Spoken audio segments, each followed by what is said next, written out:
ఇంకేముంటుందండి, ఇంకేమీ ఉండని పరిస్థితి కనబడుతుంది. సరే, మొత్తానికి ఈ అంశాన్ని చూద్దాం. ఏంది అంటే మీసం మొలవనోడు రెడ్ల మీదనే పడతాడు, మీసం మొలిసినోడు రెడ్ల మీద పడతాడు, మీసం తెల్లవడ్డోడు రెడ్ల మీద పడతాడు.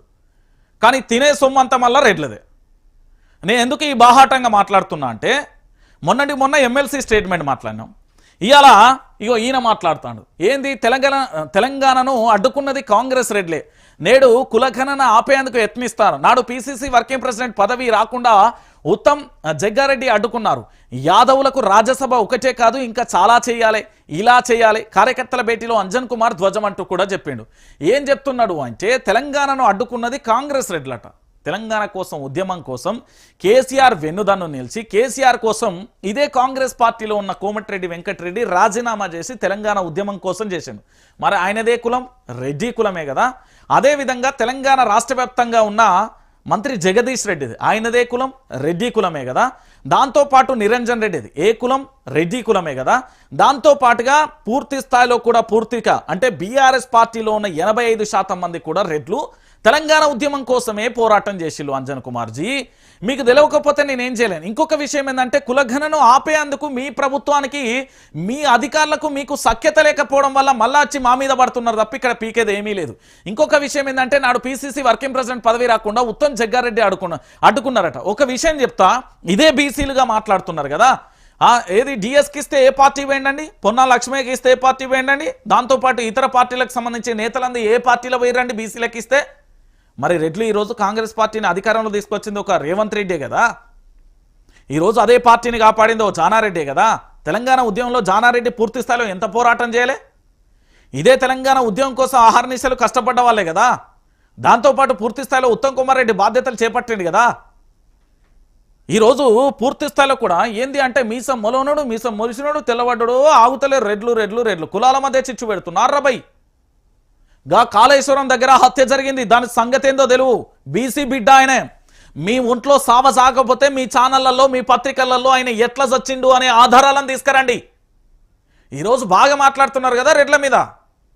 ఓ బీసీ బిడ్డ చచ్చిపోయిండు, మరి సావ చచ్చిందా మీకు? బీసీ ఉద్యమాలు, బీసీ కులగణన, బీసీలు అని చెప్తున్నారు కదా. కాళేశ్వరం ప్రాజెక్టు దగ్గర ఆయన చనిపోతే ఇప్పటి వరకు పూర్తి స్థాయిలో ఆయన ఏది దాఖలాలు లేదు కదా.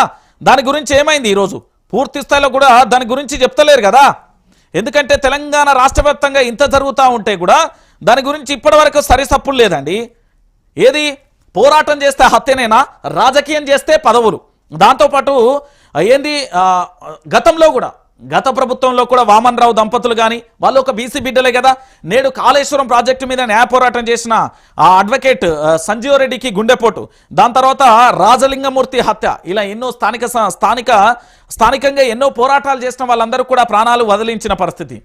నేను అంటూ కొంతమంది ఏం చేస్తున్నారంటే పూర్తి స్థాయిలో కూడా నేనే అంటూ కూడా బీసీ వాదాన్ని నేనే ఎత్తుకెత్తుకున్నా, బీసీ వాదం నాతోనే మొదలైంది, బీసీ వాదం నేనేం చేస్తానంటూ కోట్ల రూపాయలు మెగా కృష్ణారెడ్డి నుండి మై హోమ్ నుంచి ఇచ్చిన డబ్బులతో ఫ్లైట్లలో తిరుగుతున్న ఈ బీసీ నాయకులు ఏం సమాధానం చెప్తారు? ఈరోజు బీసీ వాదంతో పబ్బం గడుపుతున్నారు, బీసీ వాదంతో ముందుకెళ్తున్నారు తప్ప ఈరోజు పూర్తి స్థాయిలో కూడా ఇంకొక అంశం ఏంటంటే పైసలే పరమాత్మ అనే విధంగా పూర్తి స్థాయిలో కూడా సామాజిక కార్యకర్తగా మళ్ళీ ఫైట్ చేస్తున్నా. ఇన్నాళ్ళు ఏనాడు చేయలే, ఇలా కొత్తగా చేస్తున్నాం, మేము ప్రాణాలు మొత్తం కూడా పరంగా పెడుతున్నామని చాలామంది చెప్తున్నారు కదా.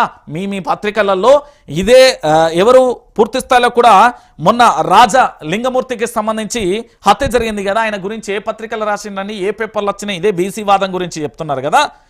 ఏడబోయింది ఆయన గురించి, ఏడొచ్చింది దాని గురించి సమాధానం చెప్పమను. ఈయన రెడ్లు అంటున్నారు కదా. రెడ్లు ఏం అన్యాయం చేసారు నీకు? నాకు అర్థం కావట్లేదు.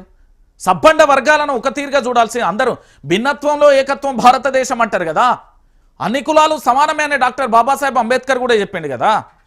ఈరోజు పూర్తి స్థాయిలో మరి అదే బీసీలకు సంబంధించి అగ్రవర్ణ పేదలు అన్నారు కదా. మరి రిజర్వేషన్లు తీసేద్దాంపా, ఎస్సీ ఎస్టీ బీసీ ఓసీ రిజర్వేషన్లు తీసుకుంటా పోదాంపా. మీసం మొలిసిన మొగోడు ఎవడైతే రారి, ముడ్డికి మొలతాడు కట్టుకునేటోడు ఎవడైనా మాట్లాడితే రిజర్వేషన్లు తీసేద్దాంపా. రెడ్డిలో పుట్టిన బిడ్డ ఓపెన్ కేటగిరీలో చదివిన ఓపెన్ కేటగిరీలో ఉద్యోగాలు కొట్టుకుంటే ఆ బాధ ఏందో తెలుస్తుంది.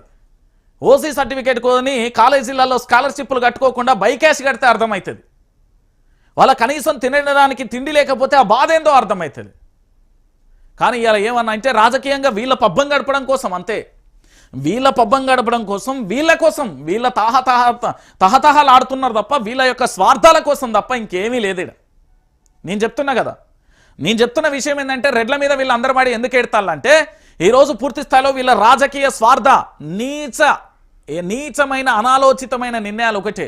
ఒకరేమో మంత్రి కావాలని, ఒకరేమో రాజకీయ పదవులు అనుభవించాలని వాళ్ళ రాజకీయ పదవుల కోసం బీసీ అనే నినాదాన్ని తెర మీద తీసుకుని రాజలింగమూర్తి సంబంధించి ఆయన కాళేశ్వరం ప్రాజెక్టు మీద పోరాటం చేస్తున్నాడు. మరి ఏమైంది? మీ బీసీలకు సంబంధించిన బిడ్డే కదా. గతంలో వామన్ రావు దంపతుల నడి రోడ్డు మీద హత్య జరిగింది కదా, వాళ్ళు బీసీ బిడ్డలే కదా. ఏమైపోయింది? ఆనాడు బీసీ నినాదం ఏడిపోయింది. ఈరోజు మెగా కృష్ణారెడ్డి ఇతరత్ర ఇచ్చిన పైసలతోని ఫ్లైట్లలో తిరుక్కుంటా, విమానాలలో తిరుక్కుంటా చెప్పుకుంటా ముచ్చట్లు, మళ్ళీ వీళ్ళు ముచ్చట్లు చెప్తారు. రెడ్లు అడ్డుకున్నారు. అరే రెడ్ల వల్లనే తెలంగాణ వచ్చిందంటే నమ్ముతావా? జానారెడ్డి తీర్మానం రాసియలే కాంగ్రెస్ పార్టీ నుంచి. ఒకసారి ఆలోచించుర్రి.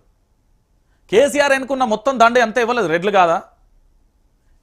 ఇప్పుడు రెడ్లని, బీసీలని, ఎస్సీలని, ఎస్టీలని, గిరిజనులని, లంబాడీలని, లేదా ముస్లింలని, క్రైస్తవులని, లేకపోతే కృష్ణ, ఇట్లా రకరకాలుగా విభజించండి. మీ ఇష్టం. మీ రాజకీయ లాభాల కోసం మీరు ఏంది అంటే విభజించి పాలించినట్టు మీ ఇష్టానుసారంగా మీ నోటికి ఏదత్తా అది మాట్లాడు.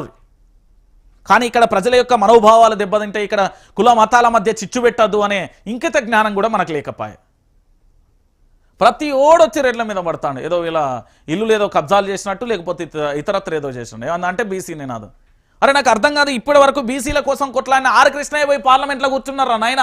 అదే బీసీ జెండా పట్టుకొని మేము ఏదో సైకిళ్ళ మీద వచ్చిన నా మిత్రులందరూ కూడా అదే సైకిళ్ళ మీద ఇంకా అట్లనే ఉన్నాయి వాళ్ళ జీవితాలు. కానీ ఆయనతో కలిసి పోరాటం చేసి అప్పటి నుంచి ఇప్పటి వరకు అదే బీసీ జెండా మోసిన వాళ్ళందరూ వాళ్ళ జీవితాలు అట్లనే ఉన్నాయి. కానీ మా ఆర్ కృష్ణయ్య జీవితం మారిపోయింది. ఎవరైతే బీసీ నినాదం ఎత్తుకుంటారో వాళ్ళ జీవితాలు మారిపోతాయి. చూడురు మీరు. ఏదో అట కులగణన ఆపేందుకే ఎత్తినిచ్చిన అంతుంటే ఆధారాలతో బయట పెట్టవయ్యా. అంజన్ కుమార్ నీ దగ్గర అన్ని ఆధారాలు ఉంటే బయట పెట్టు. ప్రతి ఓడు రెడ్లు ఏం చేసిళ్ళు? ఈ తెలంగాణ రాష్ట్ర ఉద్యమం కోసం పూర్తి స్థాయిలో తెలంగాణ ఉద్యమాన్ని నడిపించడానికి ప్రయత్నం చేసిళ్ళు. ప్రతి నియోజకవర్గానికి వెళ్దాం. నల్గొండకి వెళ్తే జగదీష్ రెడ్డి కనబడతాడు. ఒక్కొక్క జిల్లాకు ఒక్కొక్క వ్యక్తి వెళ్తారు రెడ్లకు సంబంధించి. నేను చెప్తున్నా కదా, ఈరోజు తెలంగాణ ఉద్యమంలో ప్రతి జిల్లా నుంచి ఒక్కొక్క రెడ్లు వెళ్తారు. అందరూ ఉద్యమం చేసిన వాళ్ళే, ఎవరికి ఊరికే రాలే. పూర్తి స్థాయిలో ఏదో వ్యాపారాల విషయంలో వాళ్ళకేదో మొదటి నుండి ఉంటే దాన్ని పట్టుకొని ఇక రెడ్లు వెళ్తాడు అన్నట్టున్నది. అరే ఎంత నీచంగా చూస్తున్నారంటే ఎవడు చూడు వచ్చి రెడ్ల మీదనే పడతారు. కానీ వాస్తవం ఏంది మాత్రం ఎవరికి చెప్పరు. అంతకు మించి ఏముండదు. యోగిడకి ఇట్లా రైతులు చచ్చిపోతారు, వీళ్ళ పోయి సాయం చేద్దాం అనేది అయితే ఉండదు. ఇప్పటి వరకు తెలంగాణ రాష్ట్ర వ్యాప్తంగా 434 మంది రైతన్నలు నేలరాలిపోయారు మట్టిపూలు. వీళ్ళ గురించి ఆలోచించరు. రైతులకు సంబంధించి మీరు ఇచ్చిన 6 గ్యారెంటీల గురించి ఆలోచించరు. మీరు ఇచ్చిన 12-13 హామీలు, 420 హామీలు, వాటి గురించి ఆలోచించరు. ఒక కులాన్ని టార్గెట్ చేద్దామా, ఒక వ్యక్తిని టార్గెట్ చేద్దామా? రేవంత్ రెడ్డి ముఖ్యమంత్రిగా ఉంటే తప్పేంద్రబాయ్ మీకేమవుతారా? ఆయన రాష్ట్రంలో పూర్తి స్థాయిలో అధికారం తీసుకురావడానికి అహర్నిశలు కష్టపడ్డాడు. అధికారంలోకి వచ్చిండు, ముఖ్యమంత్రి అయ్యిండు. 2028 వరకు ఉంటాడు. ఆయన కింద కుంపెడు పెట్టుడు ఎందుకు? మీకు అంత శాతం అయితే ప్రజా ఉద్యమం నుంచి బయటికి రాలి, ప్రజల నుంచి గెలువుర్రి రార్రి. ఒకప్పుడు ఇదే బీసీ నినాదం ఎత్తుకొని ఇదే బీసీ రెడ్ల మీద మాట్లాడుతున్న ఈ సవట దద్దమ్మల బతుకేంది ఒకప్పుడు చిప్ప బతుకులు. ఇవాళేమో బాగా మాట్లాడుతున్నారు. ఆధారాలు మస్తున్నాయి నా దగ్గర. సమయం సందర్భం వచ్చినప్పుడు దాన్ని ఎట్లా కొట్టాలనో అట్లా కొడతా. నేను చెప్తున్నా కదా, బస్తాలున్నాయి.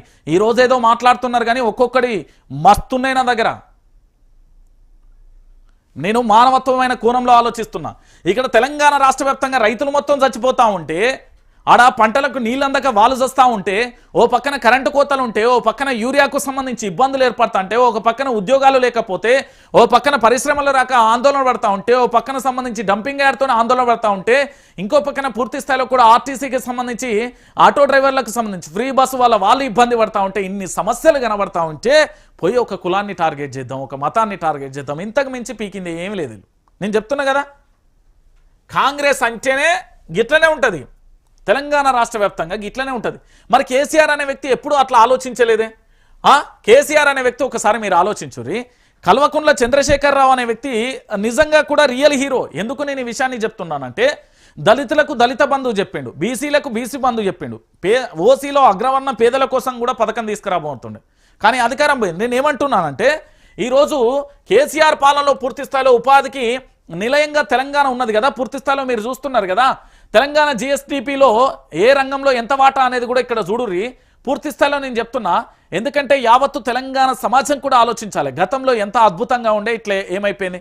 బీఆర్ఎస్ సహాయంలో భారీగా పరిశ్రమలు ఏర్పాటైనాయి. 2023 నాటికే పరిశ్రమలలో 15 లక్షలకు పైన జాబ్లు వచ్చినాయి.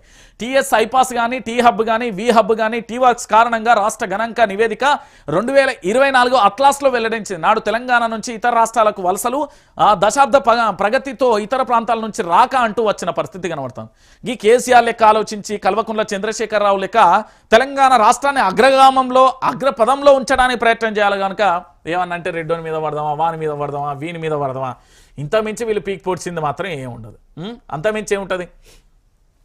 ఇక దీంతో పాటుగా మరొక అంశాన్ని కూడా చూడాల్సిన పరిస్థితి ఏర్పడుతుంది. ఏంటి అంటే వైఆర్టీవీ తెలుగు న్యూస్ ఛానల్. మీ అందరూ కూడా చూసిరు కదా తెలంగాణ ప్రాంత బిడ్డలారా. ఇప్పటి వరకు తెలంగాణ రాష్ట్ర వ్యాప్తంగా పూర్తి స్థాయిలో కూడా మనం చూసిన ప్రకారం అనేక అంశాలను కూడా మీరు చూడుర్రి. నేనేమంటున్నానంటే తెలంగాణ రాష్ట్ర రాజకీయాలలో వైఆర్టీవీ అప్పుడు ప్రశ్నించింది, ఇప్పుడు ప్రశ్నిస్తుంది, రేపు ప్రశ్నిస్తుంది. ఇగో ఇక్కడ సబ్స్క్రైబ్ చేయండి, ఇక్కడ లైక్ చేయండి, ఖచ్చితంగా లైక్ చేయండి. ఎందుకంటే వైఆర్టీవీ తెలుగు న్యూస్ ఛానల్కి సంబంధించి పూర్తి స్థాయిలో ప్రజల పక్షాన నిల్చుండు. ఫేక్ వ్యూవర్షిప్, ఫేక్ కథలు పడే పరిస్థితుల్లో లేదు.